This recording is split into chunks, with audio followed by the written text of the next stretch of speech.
અને આખો સમાજ અજાત શત્રુ બન્યો છે. અજાત શત્રુનો જો અજાત શત્રુ છે ને, એક ધર્મરાજનું નામ પણ છે. ધર્મરાજનું એક નામ છે યુધિષ્ઠિર. એવી જ રીતે યુધિષ્ઠિરની સાથે સાથે ધર્મરાજનું એક નામ છે અજાત શત્રુ.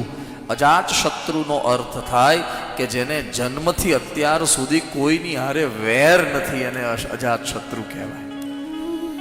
આપણે તો કોઈ હારે વેર ન કરીએ, પણ કોઈ આપણી હારે વેર ન કરે, આવો જેનો સ્વભાવ છે એ અજાત શત્રુ છે. જેનો રાજા અજાત શત્રુ હોય ને સાહેબ, એની પ્રજા અજાત શત્રુ થઈ જ જાય.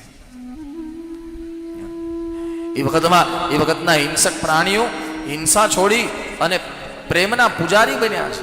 લ્યો, એ વખતના સમાજનું દર્શન કરીએ અને અત્યારના સમાજનું દર્શન કરીએ તો આખું બધું ફરી ગયું. રામાયણમાં પણ ગોસ્વામીજીએ જ્યારે રામરાજની વ્યાખ્યા કરી ત્યારે એક શબ્દ વાપર્યો છે, સબ નર કરહી પરસ્પર પ્રીતિ,